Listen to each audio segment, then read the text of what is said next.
Amin. Silakan dulu jemaat Tuhan.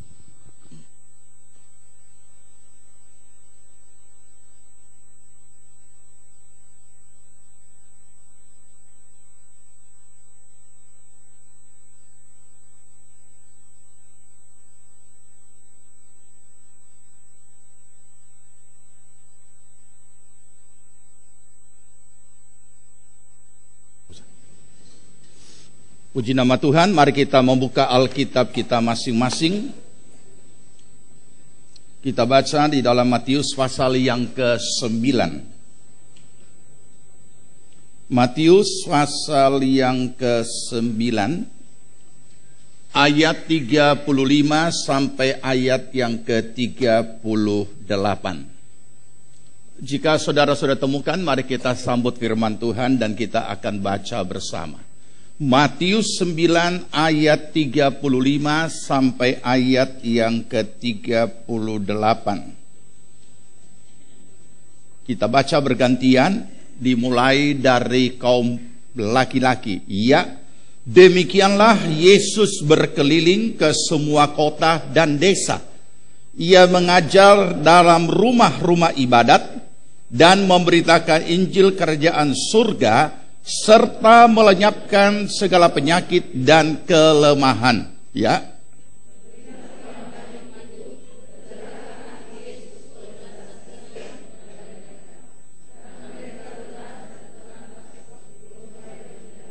Maka katanya kepada murid-muridnya, tuaian memang banyak, tetapi pekerja sedikit.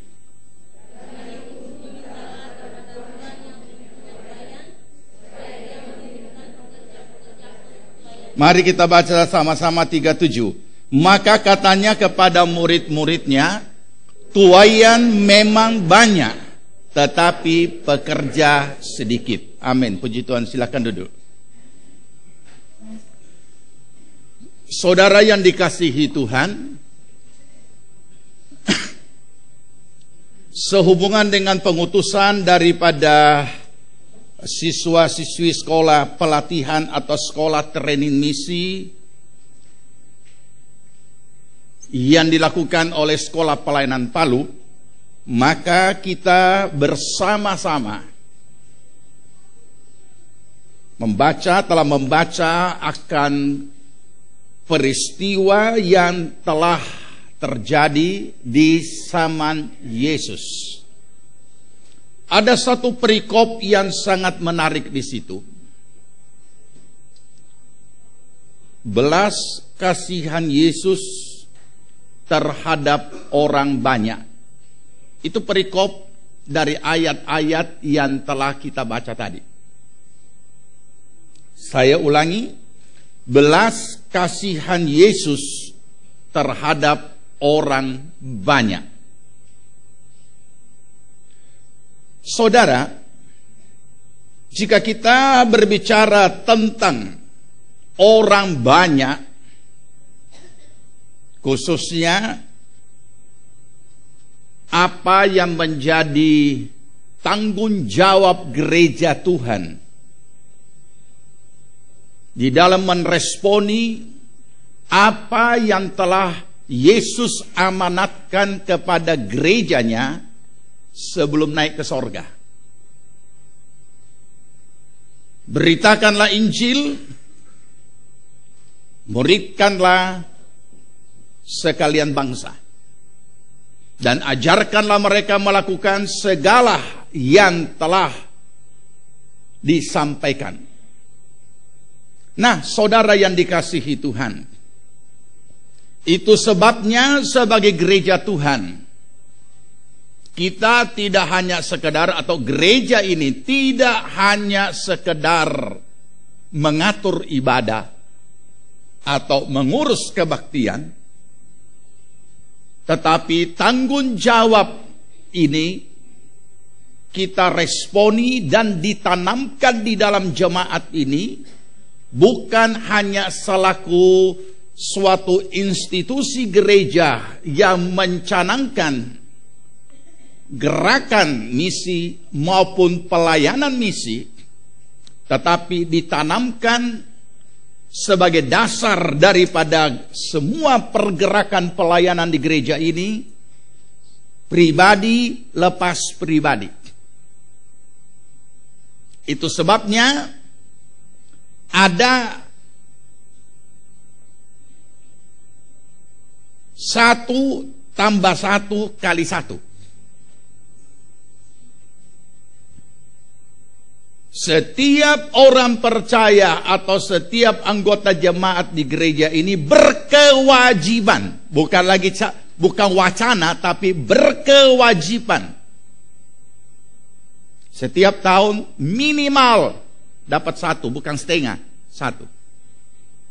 Memenangkan jiwa bagi kerajaan sorga. Dan kenapa ini dijadikan satu hal yang paling mendasar dari seluruh pergerakan pelayanan di gereja ini? Karena itu tanggung jawab yang Tuhan berikan, yang akan dipertanyakan oleh Tuhan. Jadi kita bukan hanya sekedar kumpul-kumpul dan kemudian nyanyi-nyanyi sukacita, dan kemudian kita terima firman dan pengajaran dan pulang dan bertumbuh. Tetapi sesudah kita bertumbuh harus ada buahnya. Dan buahnya ini bukan hanya kualitas rohani, tetapi buahnya adalah jiwa-jiwa yang dimenangkan bagi kerajaan sorga. Secara sederhana logikanya seperti ini. Gereja melahirkan gereja, pemimpin melahirkan pemimpin, orang percaya melahirkan orang percaya, domba melahirkan domba. Karena tidak ada gembala yang melahirkan domba, walaupun gembala itu sangat setia menjaga dombanya. Tapi adalah berita yang mengejutkan dan salah satu keajaiban dunia, ketika ada gembala di padang, tiba-tiba dia beranak domba. Kacau, saudara, heboh, dan tidak tahu apa gerangan yang sedang terjadi. Nah, oleh karena itulah mengapa di gereja ini ditanamkan gerakan misi yang paling efisien. Kenapa efisien? Setiap waktu bisa diadakan, bahkan mungkin bisa saja tidak pakai biaya. Tapi andai kata ada biaya, sangat minim. Apa itu?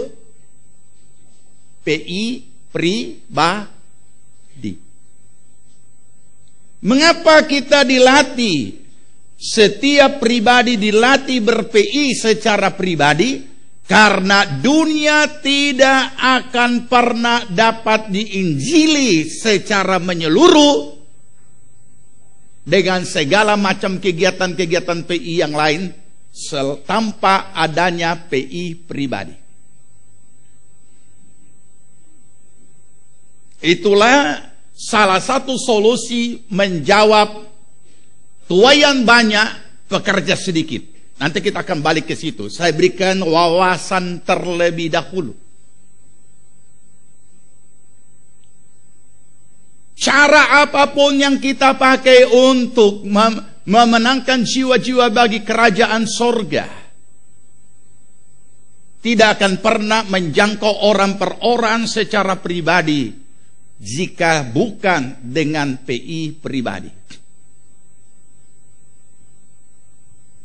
Ada banyak orang membuat alasan, dan termasuk hamba-hamba Tuhan, gembala-gembala jemaat, mengatakan itu sudah tidak relevan lagi. Mungkin di daerah saudara atau di daerahmu bisa, di daerah kami tidak bisa. Itu alasan yang tidak dapat diterima oleh Tuhan sendiri. Karena PI pribadi itu tidak ada alasan yang dapat kita katakan tidak bisa kita lakukan.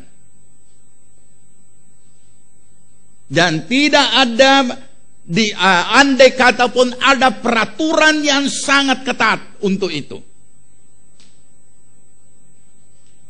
Untuk larangan memberitakan Injil, Alkitab sudah membuktikan, rasul-rasul sudah melakukan itu semua. PI pribadi. Ongkos kecil, bahkan bisa saja terjadi satu saat tidak pakai ongkos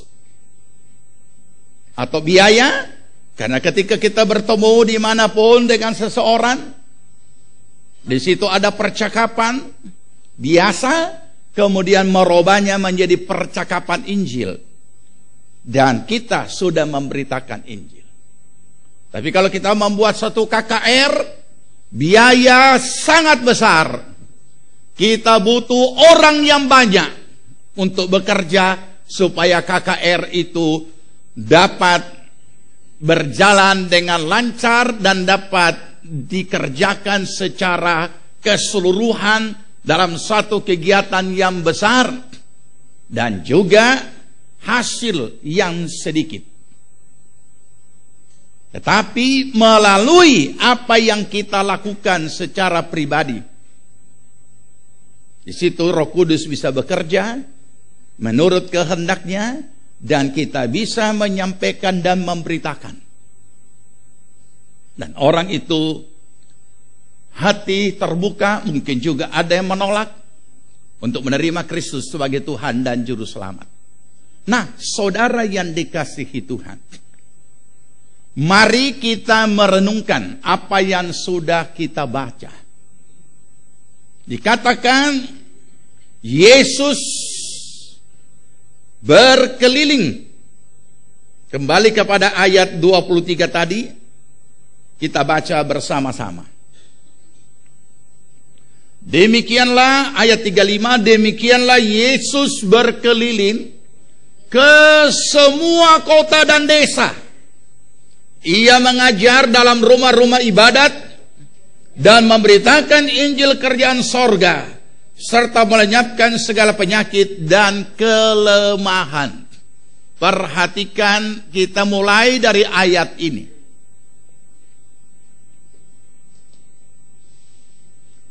Yesus berkeliling. Kita tidak ada keterangan yang lebih detail lagi, tapi kita tentu bisa menyelidikinya dan untuk memahaminya lebih dalam. Kata berkeliling ke semua kota dan desa-desa. Semua. Bisa saudara tangkap? Semua kota dan desa-desa mengajar dan memberitakan Injil.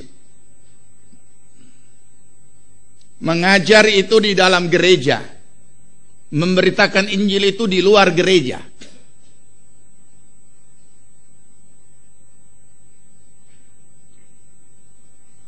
Apa yang dapat kita tangkap di sini dari ayat 35 ini?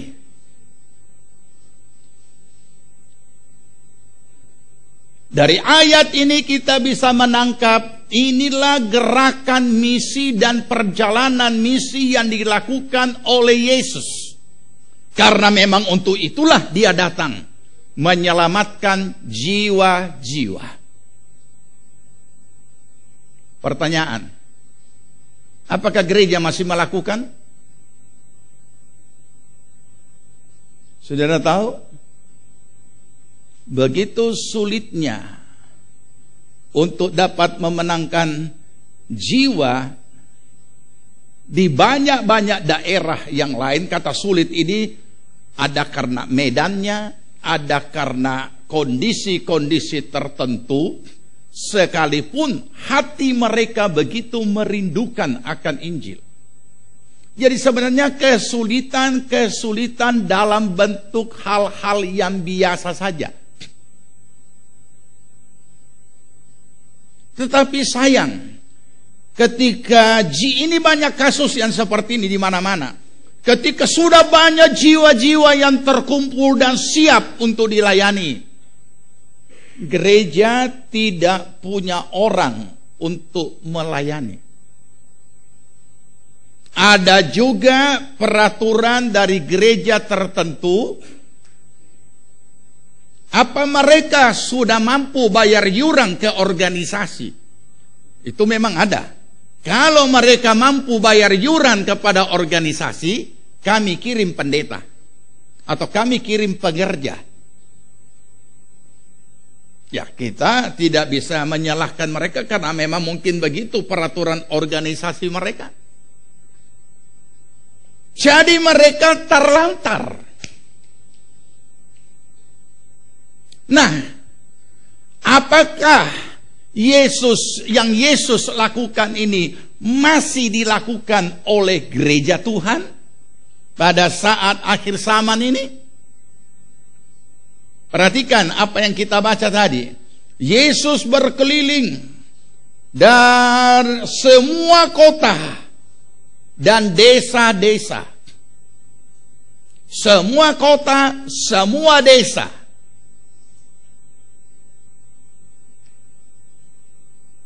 Kenapa dia ke kota dulu baru ke desa? Memang inilah suatu strategi pelayanan dan pergerakan misi yang telah dilakukan oleh Yesus, yang juga seharusnya dilakukan oleh gereja, yaitu kota-kota lebih dulu, baru desa-desa. Karena dari kota lah segala sesuatu bisa disupport ke desa-desa. Tapi apa yang terjadi? Memang benar, ada banyak gereja-gereja raksasa di kota-kota yang diistilahkan sebagai mega church. Tapi apakah mereka bermisi? Tuhan yang bisa menilai.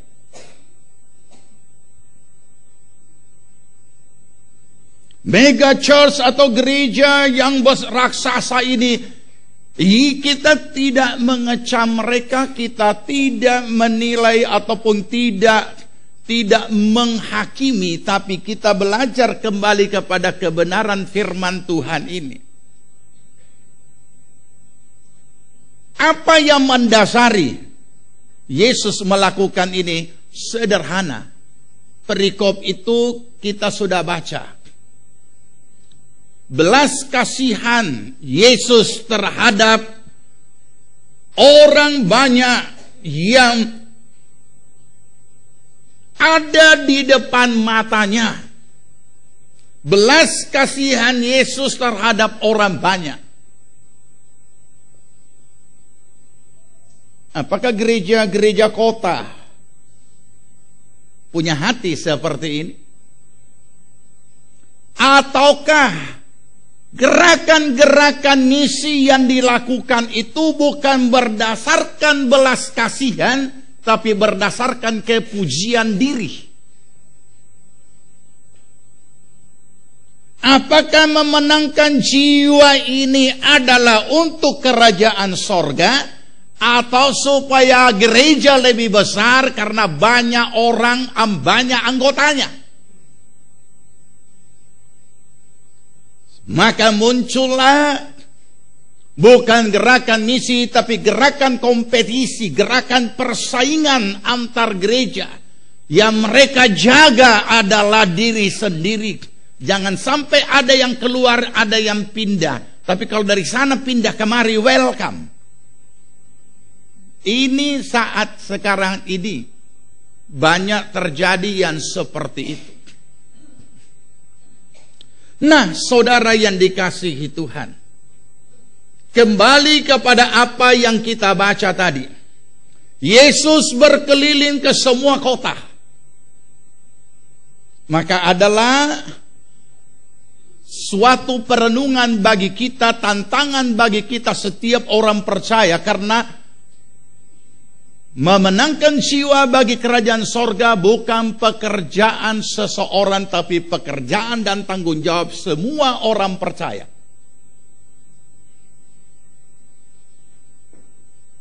Dan adalah suatu keharusan bagi kita.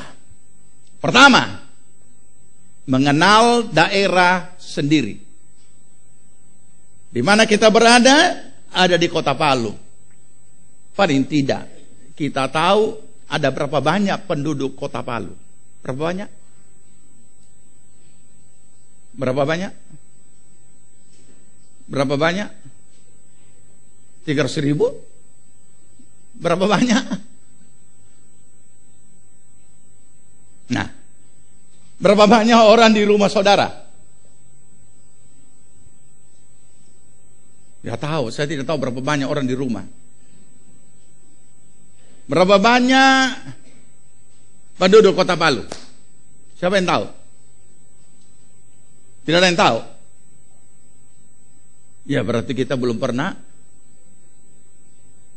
300.000. Saya kira tidak sampai 300.000. Nah, baik. Karena ini pertanyaan yang tidak terjawab, maka sebentar pulang, gampang sekali. Saat ini pun juga kita bisa tahu. Bukalah internet dan temukanlah di sana. Kalau malas pergi di kantor statistik bertanya, maka saudara akan langsung tahu berapa banyak penduduk kota Palu, dan bahkan berapa banyak penduduk tiap kabupaten, bahkan berapa banyak penduduk seluruh Sulawesi Tengah. Melihat orang banyak itu, kita tidak bisa. Saya melihat saudara yang hanya ada di dalam ruangan. Ketika kita berada di luar gedung ini, kita melihat orang-orang yang ada di jalan-jalan. Ketika kita pergi ke mall, kita lihat orang-orang yang ada di mall. Tetapi ketika kita baca dan menemukan suatu angka sekian ratus ribu, maka terbayang di dalam bayangan pikiran kita, begitu banyaknya orang. Apalagi kalau jutaan. Ini yang kita kurang lakukan. Kenapa saudara?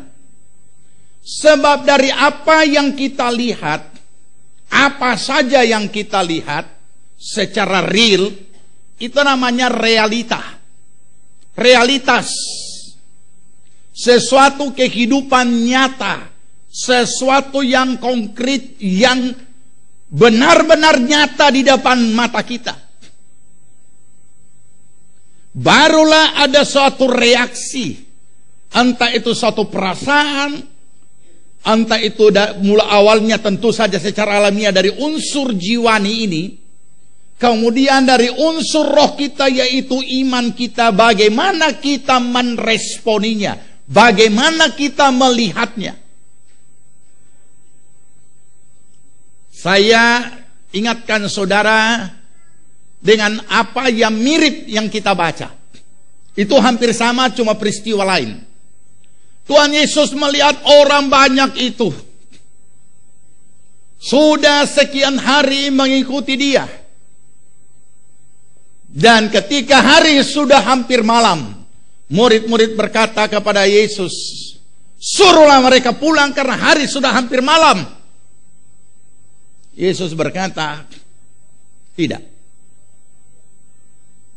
Mereka akan pingsan di jalan. Karena sudah sekian hari mereka mengikut kita dan mereka belum makan. Kamu beri mereka makan. Nah, inilah cara meresponi realita. Murid-murid melihat orang banyak ini dan meresponinya secara unsur jiwani. Baik perasaan mereka, baik pikiran mereka, baik kehendak mereka. Sangat logis dan semua unsur jiwani diikat dengan hukum logika. Suruh mereka pulang karena hari sudah hampir malam. Logis. Kemudian Yesus menjawab, apakah Yesus menjawab tidak logis? Tetap menjawab secara logis, tetapi atas dasar kebenaran dan iman dan roh. Mereka akan pingsan di jalan karena mereka belum makan. Logis.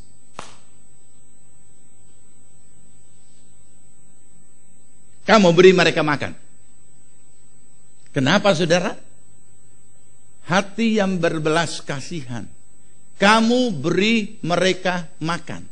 Iman yang menjawab realitas yang ada. Apakah hukum logika mereka bisa menjawab? Mereka berkata, dengan roti sekian ratus, dengan uang sekian ratus dinar, tidak akan mampu untuk bisa membeli dan beri mereka makan. Maka Yesus menjawab, periksa apa yang ada padamu. Ditemukanlah 2 ekor ikan dan 5 ketul roti. Dan yang makan 5.000 orang. Saudara yang dikasihi Tuhan, mari kita merenungkan. Kalau kita tidak melihat secara real atau mengetahui sesuatu data tentang orang banyak, kita akan blank. Jangankan roh kita, unsur jiwani kita pun juga tidak akan berfungsi. Tapi begitu kita melihat secara real, ada perasaan. Walaupun itu masih unsur jiwani. Ada pikiran. Ada kehendak untuk melakukan sesuatu. Dan Roh Kudus, roh kita, iman kita akan menjawab sesuai dengan firman Tuhan apa sesungguhnya yang harus kita lakukan. Tapi kalau kita tidak melihat secara real, tidak membaca sebuah data, sebuah angka data, statistik, untuk kita bisa bayangkan di pemikiran kita, kita blank. Dan hati juga blank. Kenapa?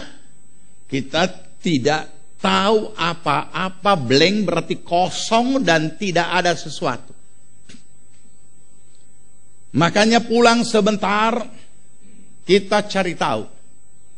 Daripada kita cari sesuatu hal-hal lain di internet, kita cari segala sesuatu yang ada hubungannya dengan kepentingan Tuhan. Maka kita akan mengetahui, kita akan punya suatu gambaran di depan kita. Dan kita diperhadapkan dengan hal ini. Sesudah kita diperhadapkan dengan hal ini,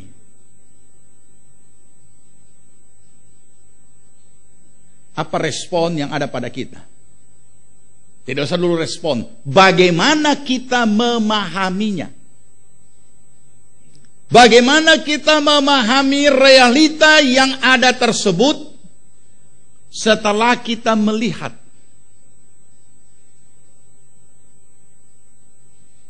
Kita harus dapat membaca dan memahami realita yang ada di sekitar kita, khususnya jiwa-jiwa yang belum diselamatkan. Saya ingin saudara memperhatikan sebuah tayangan. Mungkin pernah saya berikan, tetapi kembali kita lihat sejenak. Dan apa respon saudara, baik di perasaan, pikiran, dan hati saudara. Tolong ditayangkan Papua.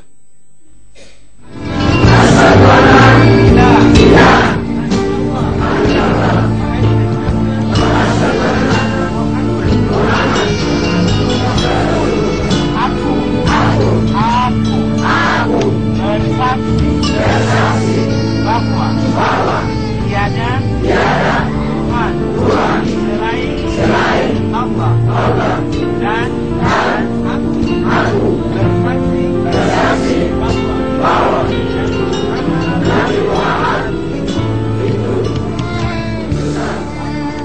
Asyhadu an la ilaha illallah.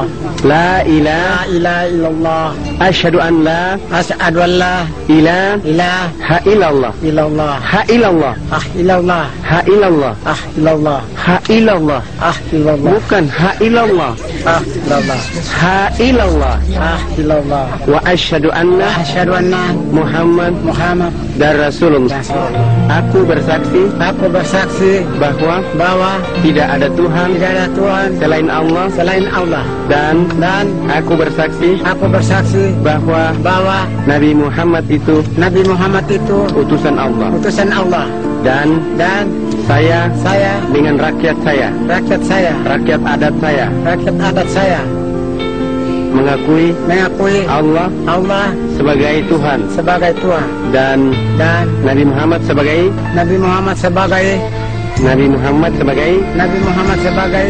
siapa? Sebagai Utusan siapa? Allah. Oke. Ya.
Sebuah dokumen dan sebuah data yang bisa kita baca, kita bisa lihat, merupakan bagian daripada realitas sungguh yang sedang kita lihat dengan mata telanjang.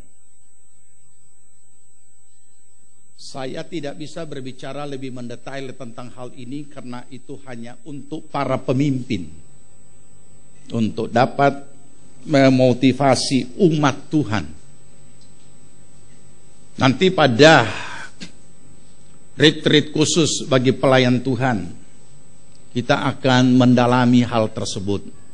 Tapi ini yang sudah terjadi, bukan cuma di Papua, di seluruh dunia. Oleh karena itu, saudara yang dikasihi Tuhan, saya akan memulai bertanya, mulai dari anak muda. Apa respon hati dan pikiran saudara dan perasaan saudara setelah melihat apa yang menjadi realita tadi? Seperti Yesus tergerak oleh belas kasihan, atau ada hal lain, hal-hal duniawi dalam kehidupan muda saudara yang begitu menggoda, sehingga sedikit pun tidak pernah terlintas di dalam pemikiran bahwa Tuhan mau memakai hidup kita, dan ada panggilan yang Tuhan sudah taruh bagi kita. Saya tidak pernah membayangkan jadi seorang hamba Tuhan, apalagi gembala. Saya pernah bertemu dengan seorang gembala senior yang begitu bagus cara pelayanan dan sambutannya, sehingga saya harus istilahkan pendeta ini pendeta yang punya kebiasaan bungkuk-bungkuk Jepang. Kalau dia sambut orang selalu, wah, saya katakan, Om, saya tidak bisa seperti Om. Kenapa? Karena waktu itu saya memang belum menjadi seorang gembala,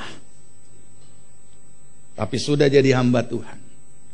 Ketika panggilan Tuhan datang untuk menyerahkan hidup sepenuh melayani Tuhan, saya masih kelas 2, masih duduk di SMA,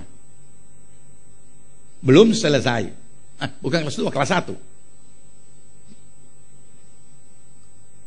Tapi panggilan Tuhan datang untuk menyerahkan hidup. Bukan berarti saya harus tinggalkan sekolah, tapi itu sudah tertanam di hati dan Tuhan sudah taruh, dan tinggal menunggu waktunya Tuhan kapan menyerahkan diri. Saya ingin bertanya ke baik saudara pemuda dan pemudi, apa yang saudara lihat di depan mata itu, walaupun dalam bentuk dokumentasi tayangan tadi? Apa perasaan saudara, pikiran saudara, dan hati saudara?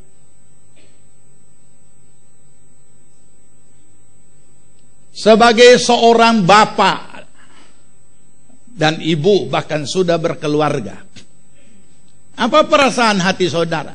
Apa perasaan saudara, pikiran saudara, dan keadaan hati saudara melihat yang tadi? Ini belum apa-apa. Kalau saya membeberkan data, saudara akan terkejut. Mari kita renungkan, saudara. Saudara lihat itu tadi, kaum bapak mengangkat itu kubah, kaum laki-laki mengangkat itu kubah untuk dipasang.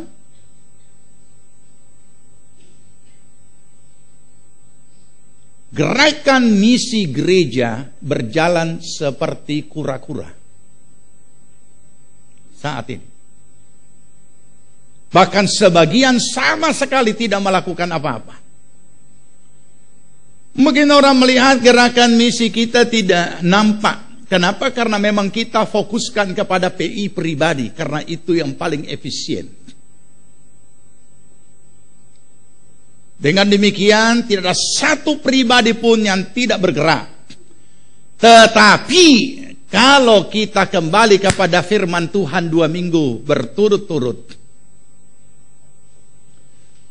pertama saya ingin mengingatkan, setelah kita melihat realita ini, sebenarnya hati nurani kita tahu apa yang harus kita lakukan. Tapi masih ingat firman Tuhan 2 minggu lalu tentang hati nurani? Kalau kita menolak hati nurani kita, Alkitab berkata, maka kandaslah iman mereka. Kita menjadi orang-orang yang beriman, yang tidak berguna bagi kerajaan Allah, hanya berguna bagi diri kita sendiri. Apa artinya berguna bagi diri sendiri? Doa-doa untuk menghadirkan apa yang kita inginkan untuk Tuhan hadirkan. Hanya sebatas itu iman yang kita miliki, dan itu iman yang sangat memprihatinkan. Ketika kita beriman kepada Tuhan, hanya memiliki iman sebatas menghadirkan keinginan-keinginan hati melalui doa. Bukan, saudara, bukan itu.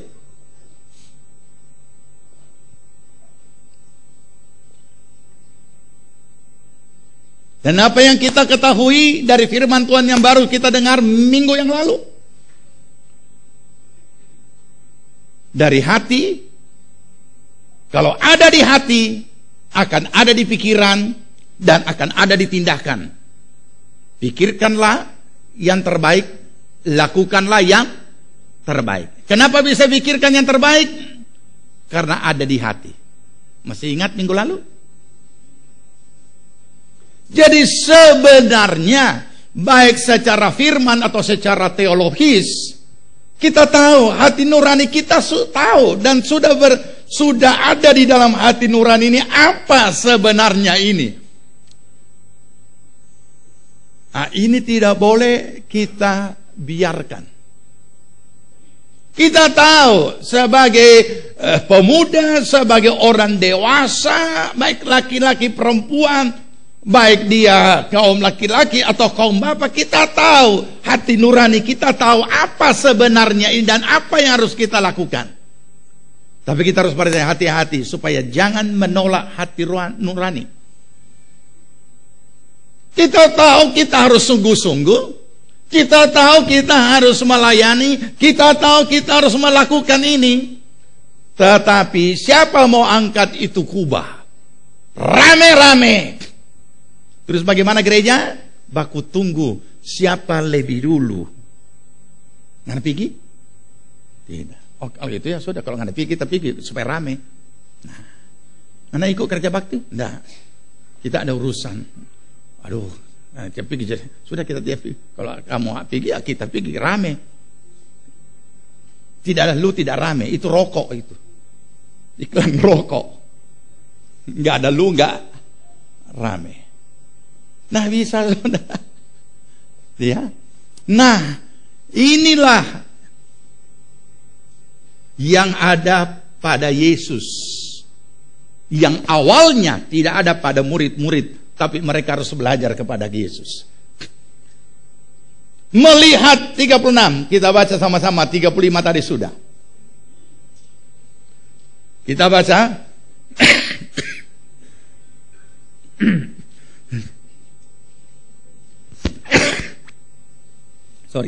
Melihat orang banyak itu, tergeraklah hati Yesus oleh belas kasihan kepada mereka. Karena kenapa? Mereka lelah dan terlantar seperti domba yang tidak bergembala. Bisa saudara lihat wajah-wajah tadi?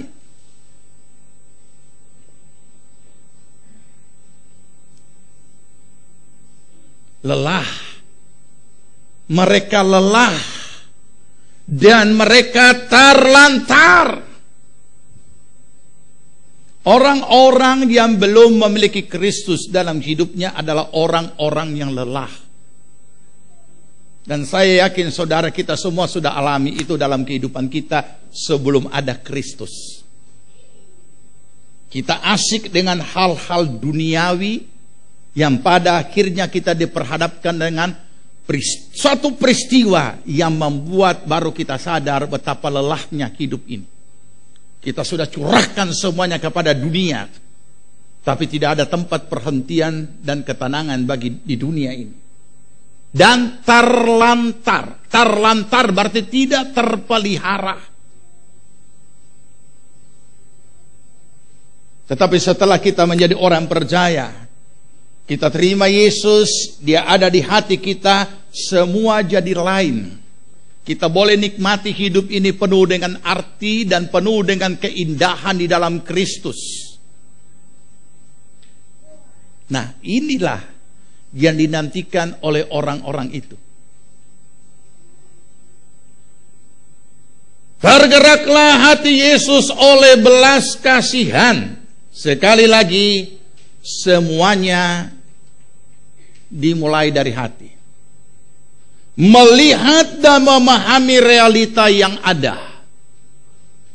Kita baca Efesus pasal 5 ayat 15. Efesus pasal yang kelima.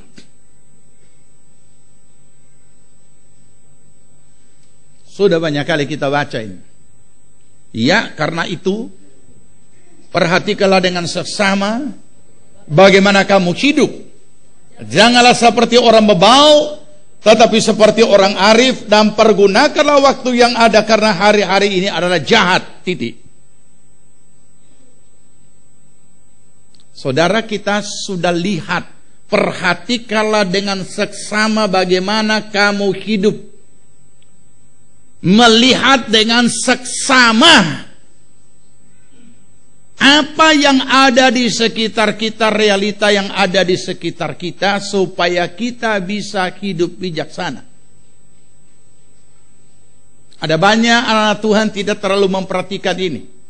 Makanya dia menjadi korban daripada situasi dan kondisi yang ada, dan itu sedang terjadi saat ini. Kita baru saja melewati peristiwa bersejarah di dalam negara kita. Dan di situ kita melihat situasi kondisi yang ada sampai saat ini. Dan orang-orang percaya banyak yang tidak cakap melihat dan memperhatikan dengan seksama. Padahal seharusnya dengan kita memperhatikan dengan seksama, arti kata ada sesuatu yang bisa kita tangkap menjadi nilai-nilai kehidupan untuk kita bisa responi dengan bijak di dalam menjalani hidup kita, termasuk apa yang kita saksikan tadi. Termasuk jiwa-jiwa yang begitu banyak yang Yesus lihat. Dia perhatikan. Jatuhlah belas kasihan. Saudara yang dikasihi Tuhan, semua dimulai dari hati. Jika Yesus jatuh belas kasihan terhadap orang itu dan hatinya tergerak oleh belas kasihan, ini bukan suatu gerakan emosional semata. Ada banyak orang yang hanya melakukan gerakan-gerakan dalam hidupnya, tapi hanya gerakan dari emosional semata yang sewaktu-waktu bisa redup dan habis. Tergerak hatinya oleh belas kasihan ketika melihat suatu hal yang real. Apa itu? Karena ini penyebabnya. Karena mereka lelah dan terlantar. Banyak kali kita secara umum, pada umumnya ketika melihat segala situasi yang ada di sekitar kita, yang bekerja, yang tergerak itu adalah gerakan-gerakan emosional. Kita tidak bisa membaca keadaan yang sebenarnya dan tidak bisa menilai keadaan yang sebenarnya. Sehingga gereja juga terlibat dengan doa-doa politik. Aneh juga saya pikir bagaimana nih hamba-hamba Tuhan yang sudah kesohor namanya ikut-ikut doa politik di saat-saat pilpres. Kita tidak urus itu. Tapi itu satu contoh konkret. Itu yang sudah terjadi. Kita tidak bergerak karena gerakan emosional, tapi bisa membaca situasi kondisi yang sebenarnya dan meresponi dengan bijak. Seperti Yesus melihat orang banyak itu bukan karena banyaknya, tapi karena Yesus tahu pokok persoalan yang ada pada mereka ini. Mereka lelah dan terlantar. tidak ada yang urus. Jatuh belas kasihan. Gereja Tuhan ada kalanya juga melakukan gerakan-gerakan misi, tapi gerakan misi yang emosional. Itu redup tidak lama. Kita memenangkan jiwa bukan untuk kesombongan. Kita memenangkan jiwa bukan untuk tambah bintang, bukan. Tapi itu kewajiban yang Tuhan tetapkan.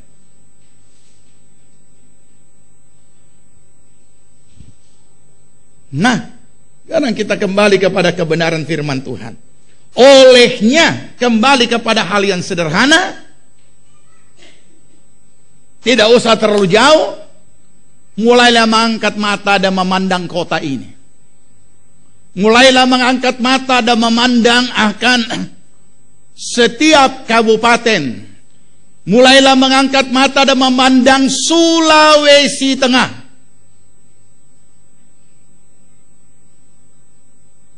Kenapa? Karena kita hidup di sini, kita berusaha di sini, kita diberkati Tuhan di sini, kita menikmati hasil yang ada di sini. Sudah selayaknya kita bertanggung jawab untuk daerah ini di hadapan Allah. Apa respon yang ada yang kita lihat tadi? Kami sudah melakukan respon. Itu sebabnya dari Palu merintis ke Merauke. Dan ini memasuki tahun yang kedua. Khusus Papua. Karena sesungguhnya Papua harus dikeroyok oleh seluruh gereja Tuhan dalam gerakan misi. Kalau tidak, segala sesuatu akan menjadi lain. Nah, sekarang apa yang kita ketahui?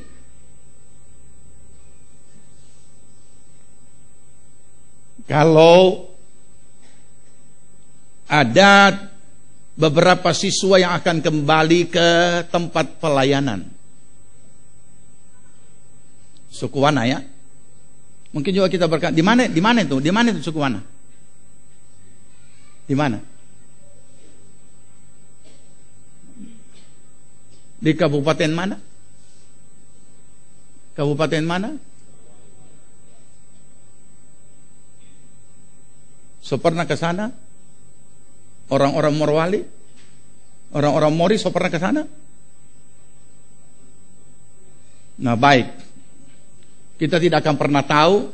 Tadi malam saya cari suku Wana sampai jam 2. Dan saya dapat. Dan kita saksikan.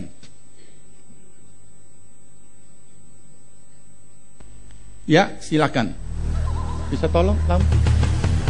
Tidak usah terlalu jauh, bawa putar langsung sini. Ya, itu namanya pasukan gerak cepat. Kalau bawa putar terlalu lama.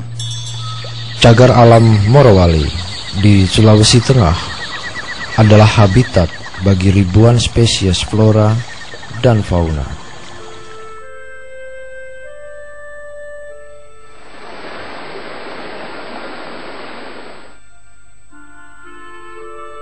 Dan tentunya rumah bagi orang-orang suku Wana.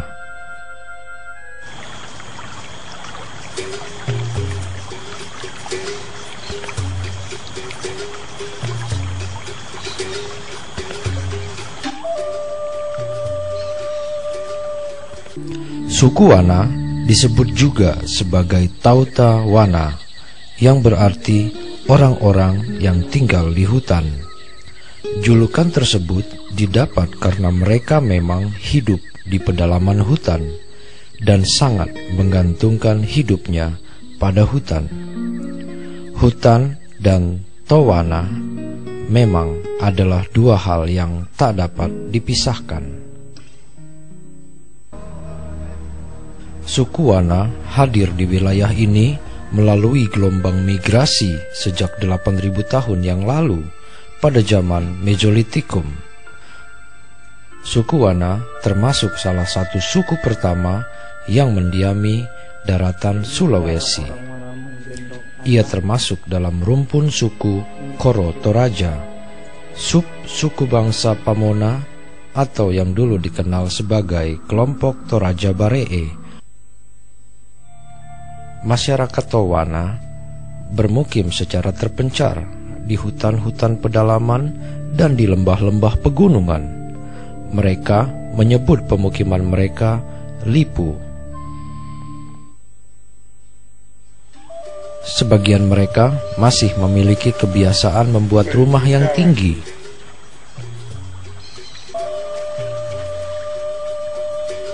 Lebih tinggi dari kebanyakan rumah panggung mereka yang lain.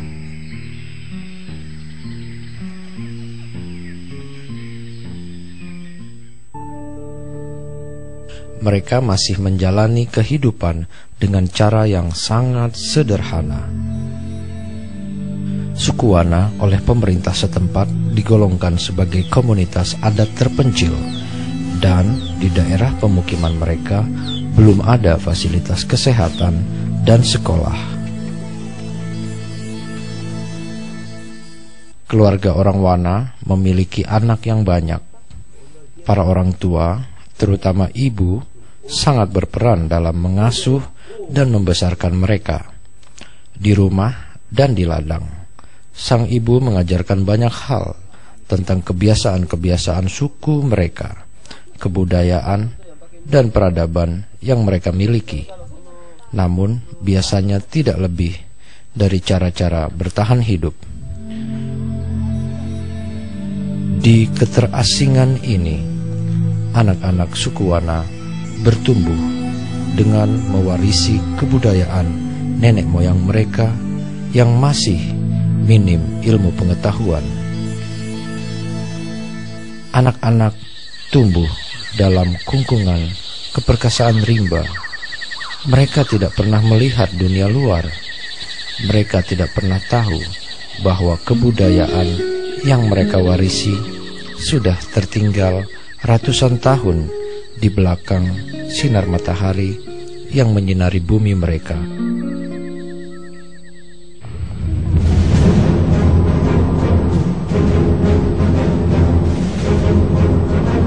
Para guru harus berjalan berkilo-kilometer menerabas hutan, menemukan mereka di hunian-hunian yang sunyi dan terpencil.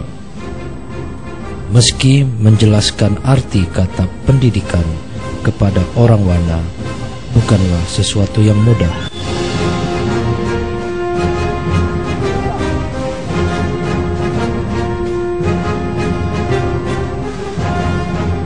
Setelah melewati perjuangan yang berat, tahun 2003, pendidikan informal pertama berhasil dibuka.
yang kami bina, yang kami asramakan itu, yang pertama mereka menjadi manusia yang seutuhnya. Mereka dapat lulus minimal sekolah menengah atas, dan mereka dapat kembali di tempat ini, di suku Wana lah. Mereka bisa menjadi pemimpin mengubah suku ini.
Ya, puji nama Tuhan.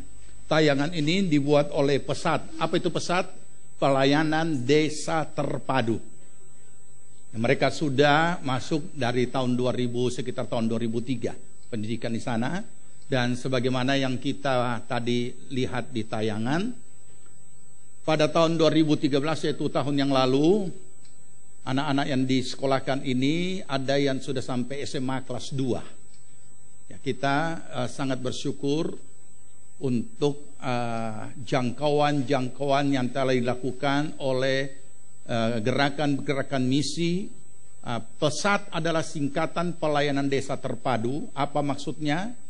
Pelayanan desa terpadu ini ada 3 unsur di dalam, yaitu pertama kaum cendekiawan, kaum usahawan, dan hamba Tuhan desa. Itu makanya dikatakan terpadu. Kaum usahawan membantu di dalam dana atau menopang atau mensupport dalam dana. Kaum cendekiawan mencerdaskan masyarakat melalui pendidikan dan berbagai hal-hal yang menyangkut teknologi. Dan hamba Tuhan pedesaan, makanya namanya pelayanan desa terpadu. Sudah cukup lama pelayanan ini dan masih ada sampai sekarang, masih eksis di beberapa daerah dan sudah mulai mencapai banyak daerah-daerah terpencil. Kita bersyukur bahwa dengan kemurahan Tuhan dan pengasihan Tuhan, GPPS diberikan kesempatan juga untuk membuka pelayanan di suku Wana. Dan kita juga mengucap syukur bahwa ada orang-orang dari sana atau pribadi-pribadi yang dipanggil oleh Tuhan untuk melayani dan telah di-training di sekolah pelayanan Palu melalui sekolah training misi, bahagian dari SPP yang telah menyelesaikan training selama beberapa waktu di Palu dan beberapa hari lagi akan kembali ke tempat pelayanan mereka. Kita topang di dalam doa dan juga di dalam segala apa yang diperlukan sehingga kita juga dapat mengambil bahagian dari apa yang Tuhan sudah percayakan kepada kita. Saya tidak banyak berkata-kata menguraikan ayat-ayat. Saya ingin membawa saudara seperti Yesus melihat orang banyak. Sehingga ada beberapa tayangan yang saya ingin perlihatkan kepada saudara.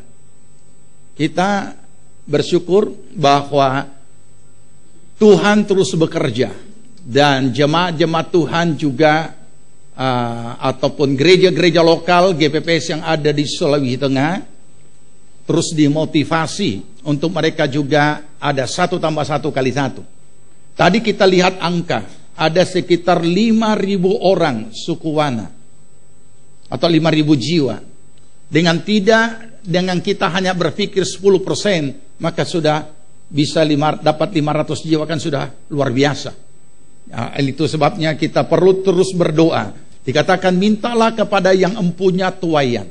Satu lagi yang kita akan saksikan, dan juga sedang di dalam perhatian dan perencanaan pelayanan yang akan dilakukan oleh GPPS Bondoyong. Kita akan lihat suku Lauje.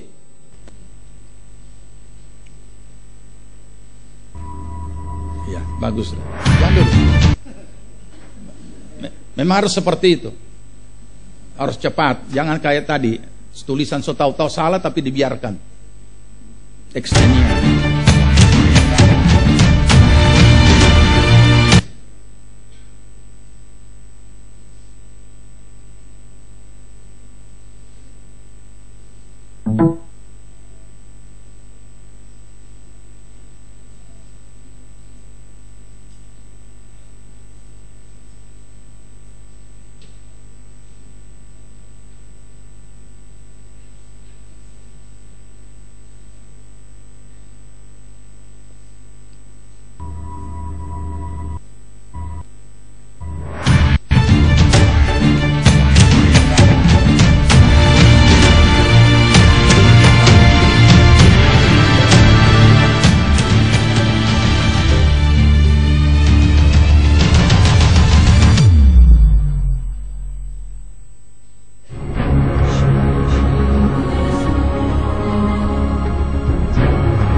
Di kawasan pegunungan di sepanjang Teluk Tomini, suku Lauje berdiam di sekitar mata air Tinombo, di dataran tertinggi di pegunungan Sulawesi Tengah.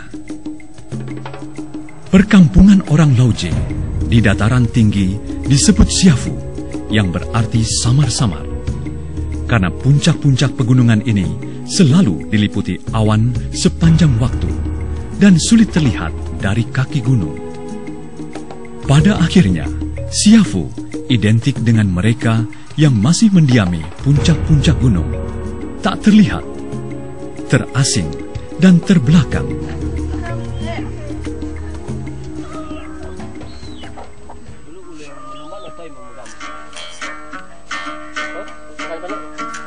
Iya, tahu dia.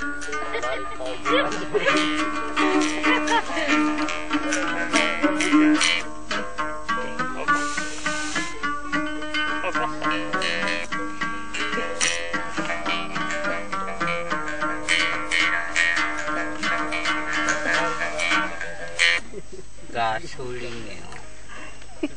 Engkar suling pengol. Suling. Suling.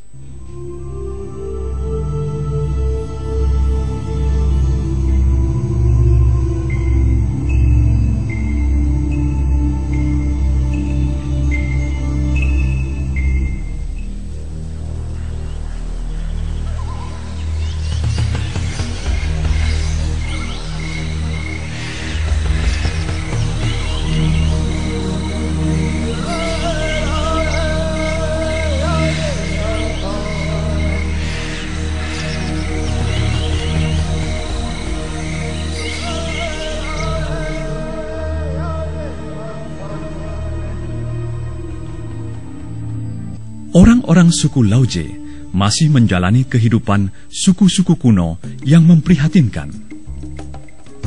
Mereka tinggal berkelompok.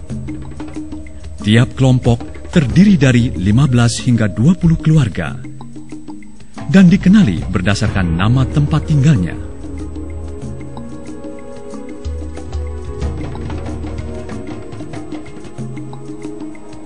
Lauje Siafu kini dipimpin oleh beberapa kepala suku. Tiap kepala suku mengendalikan beberapa kelompok. Rumah mereka adalah gubuk-gubuk kecil yang terbuat dari bambu dan beratap daun rotan. Di dalam ada perapian yang dibuat untuk mengusir udara dingin.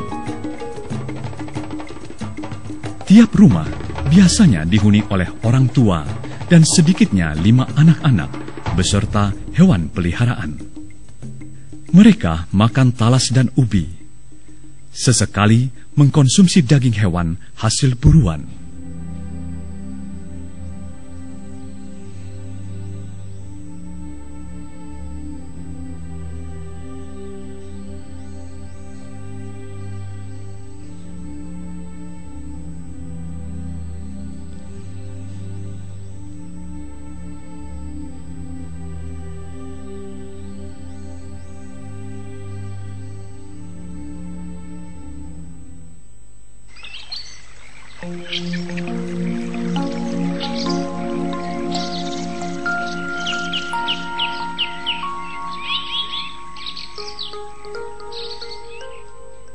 Tapi kini, setiap pagi, anak-anak Lauje berlari beriringan menuruni puncak-puncak gunung untuk tiba di sekolah.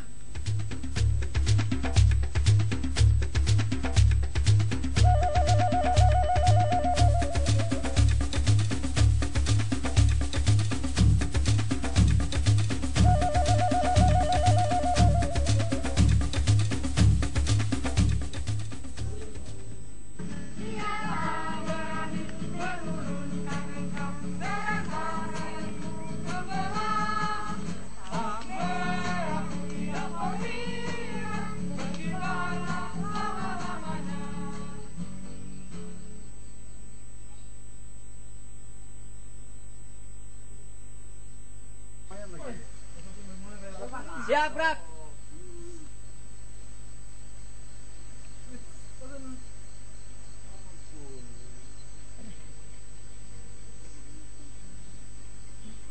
Barisan depan, gerak. Barisan depan.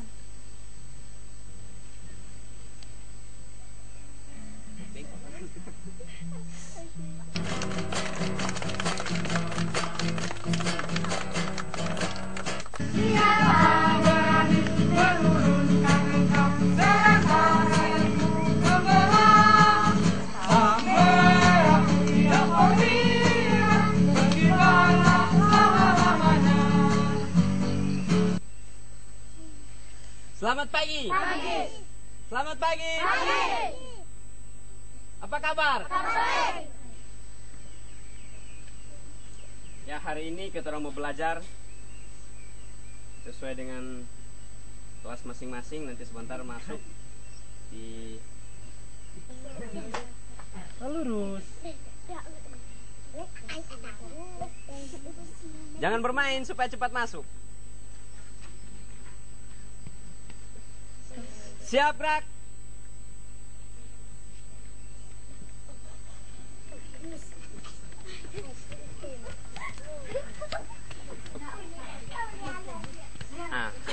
Masuk juga yang sabar.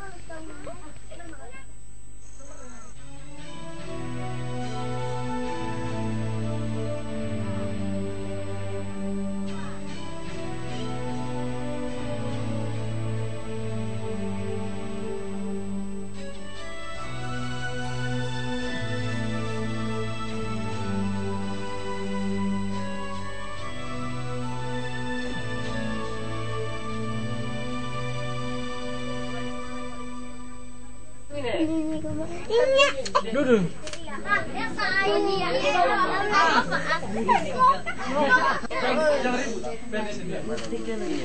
Satu, dua, tiga.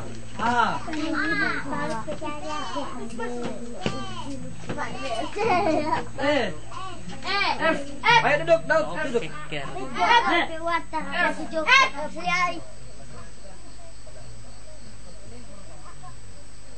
Oke, yang dapat 10 angkat tangan. Mana yang paling bisa di sini? Bukan bisa. Ini di.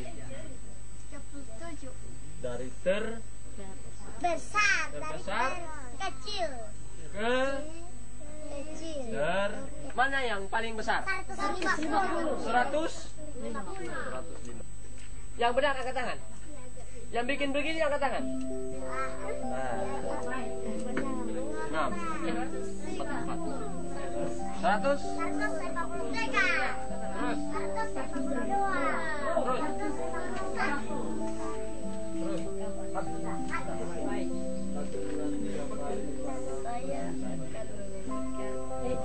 Ini yang bagian kedua.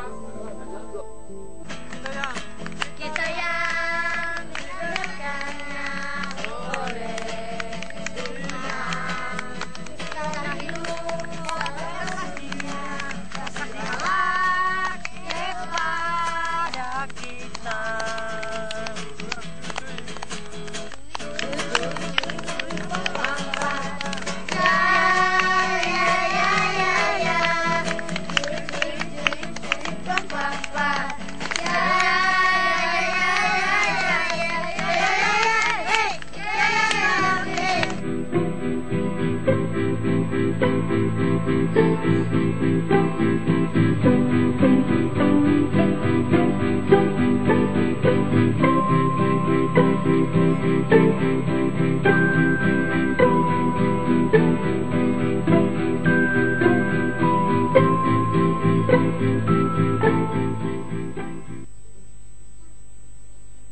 Puji nama Tuhan. Semua tayangan ini adalah dokumentasi realita yang ada dan kita sudah saksikan. Kita sangat bersyukur bahwa ada yang menjawab doa-doa Yesus. Yesus berkata, tuaian memang banyak, tetapi pekerja sedikit. Psikologi juga banyak sekali, tetapi juga banyak yang tidak bisa terjangkau. Ada yang sudah terjangkau, tapi tidak dapat dilayani oleh gereja karena pekerja sedikit. Kita sangat memberikan apresiasi pada pribadi-pribadi yang mengabdikan hidup mereka, sehingga mereka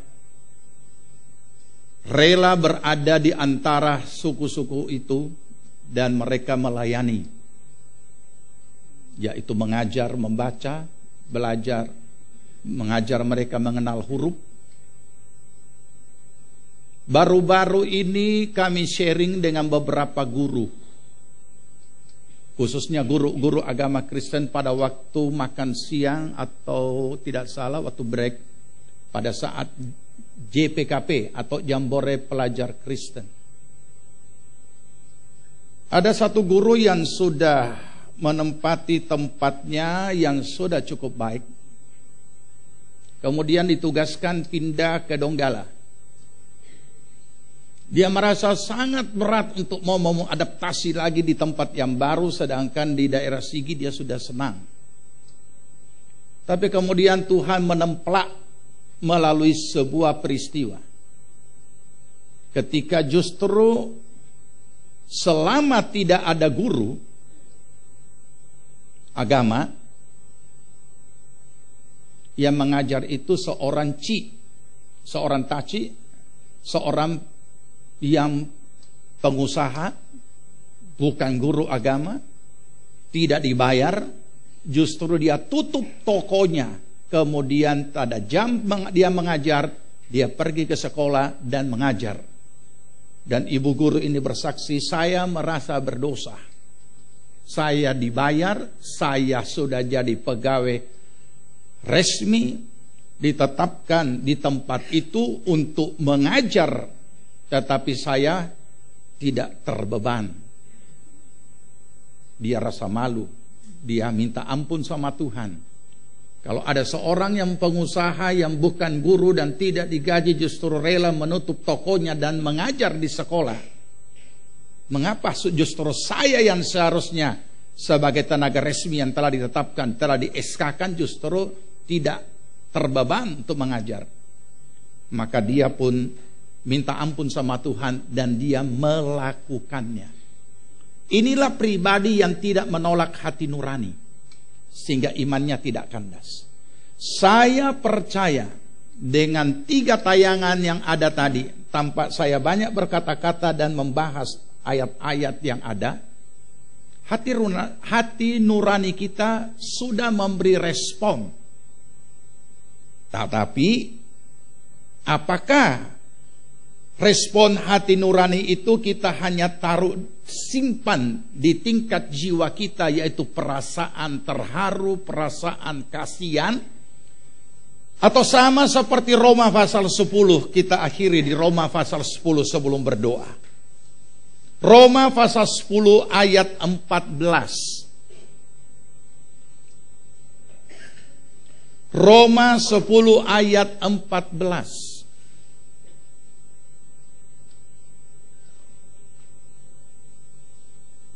Kita baca. Tetapi bagaimana mereka dapat berseru kepadanya jika mereka tidak percaya kepada Yesus? Bagaimana mereka dapat percaya kepada Yesus jika mereka tidak mendengar tentang Dia? Bagaimana mereka mendengar tentang Dia jika tidak ada yang memberitakannya? Dan bagaimana mereka dapat memberitakannya jika mereka tidak diutus? Seperti ada tertulis, betapa indahnya kedatangan mereka yang membawa kabar baik. Kita bersaat teduh sejenak.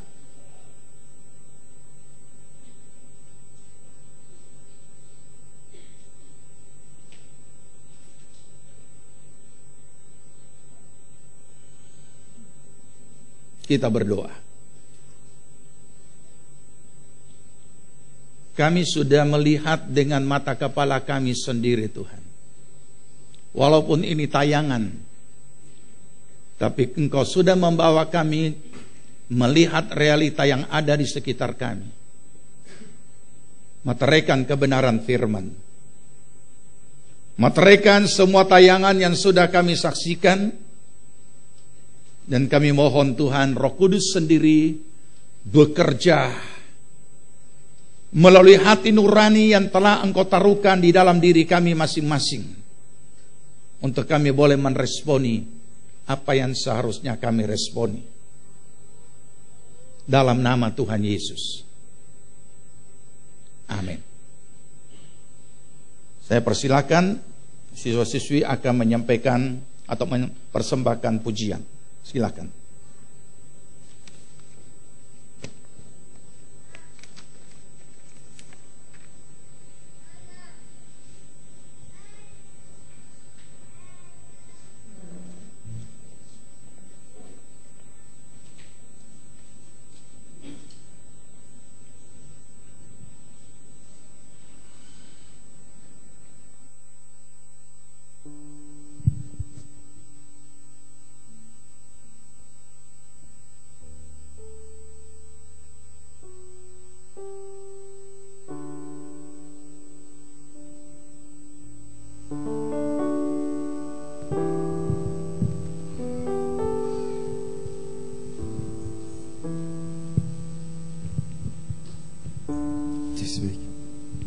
Shalom. Ya, puji Tuhan. Pertama-tama saya tidak lupa mengucapkan banyak terima kasih atas kesempatan yang diberikan pada kami pada pagi hari ini. Yang terhormat Dewan Pengurus Sekolah Pelayanan Palu, yang terhormat staf pelajar Sekolah Training Misi Palu, yang terhormat tim pengembalaan GPPS Palu, yang terhormat seluruh pelayan-pelayan Tuhan dan jemaat GPPS Palu. Hati kami sangat bersyukur kepada Tuhan, oleh anugerahnya kami sudah dapat mengikuti Sekolah Training Misi Palu. Sangat banyak hal yang kami sudah terima. Kami sudah bersyukur kepada Tuhan atas bimbingan,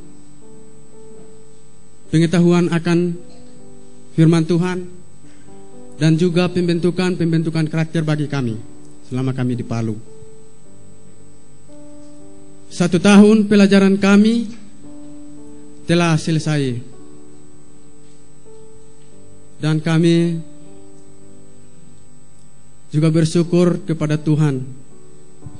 Dan Tuhan akan mengembalikan kami ke ladang misi yang Tuhan sudah tetapkan kepada kami untuk daerah khusus suku Wana. Kami akan menjangkau suku Wana dan sekitarnya untuk menjadi warga kerajaan surga.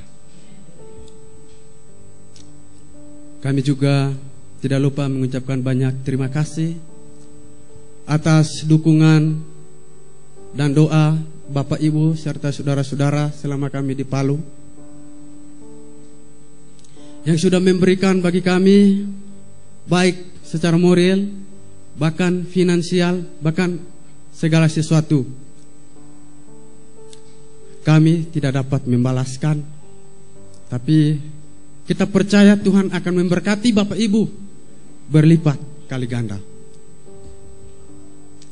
Akhir kata, dukunglah kami di dalam doa agar kami melayani Tuhan dengan setia sampai akhir Tuhan Yesus datang kembali. Terima kasih.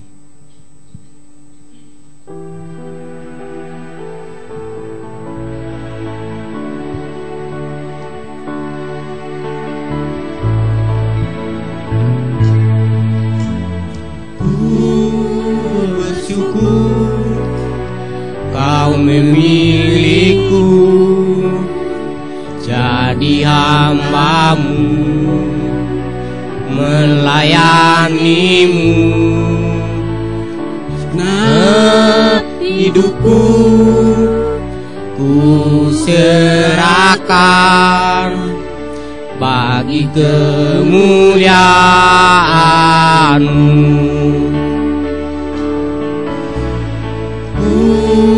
Bersyukur Kau memilihku jadi hamba-Mu, melayani-Mu. Genap hidupku ku serahkan bagi kemuliaan-Mu. Mau setia sampai akhir, melayani seumur hidupku, sampai ku dapatkan mahkota kehidupan di dalam kerajaan-Mu.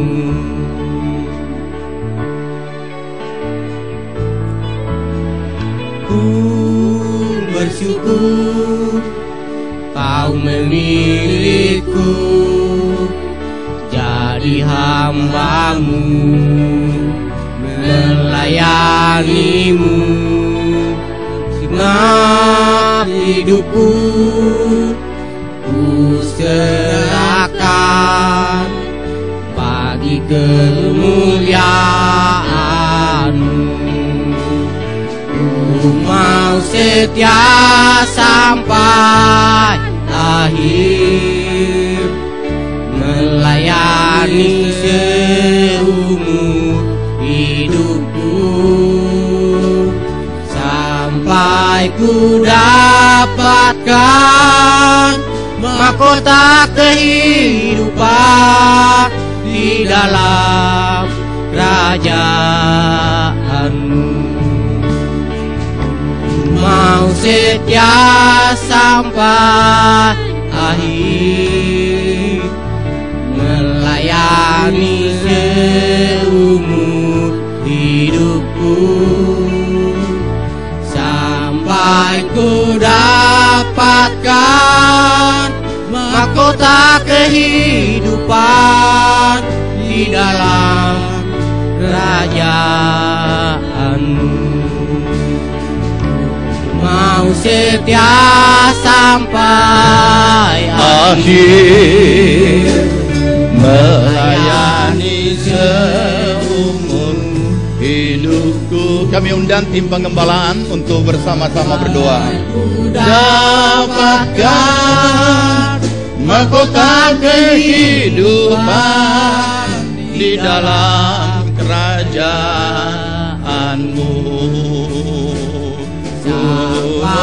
Ku dapatkan mahkota kehidupan di dalam kerajaanmu.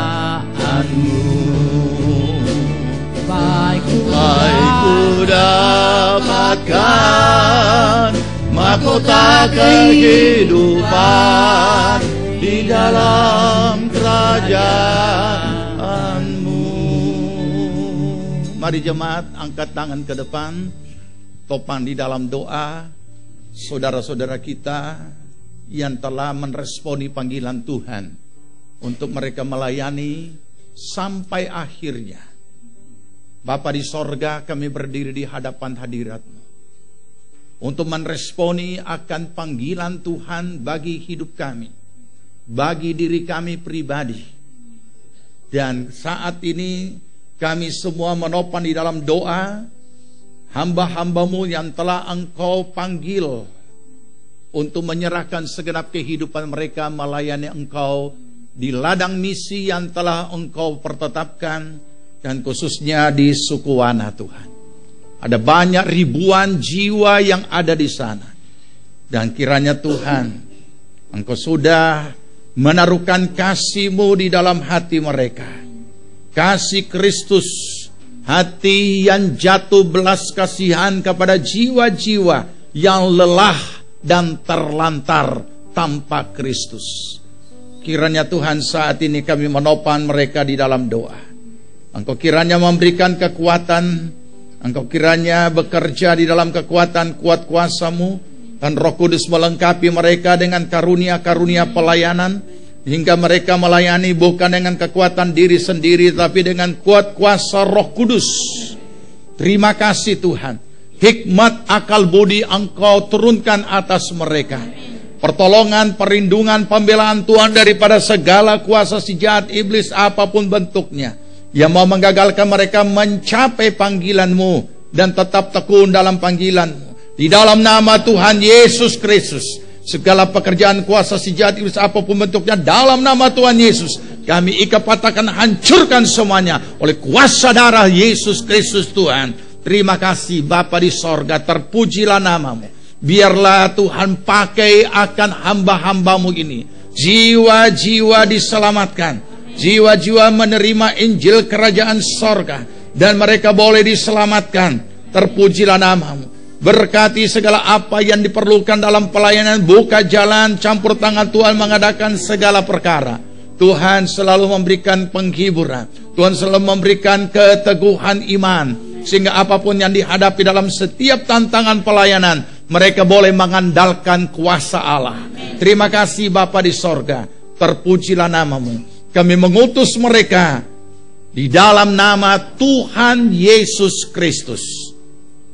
Amin. Puji nama Tuhan. Silakan duduk jemaat Tuhan.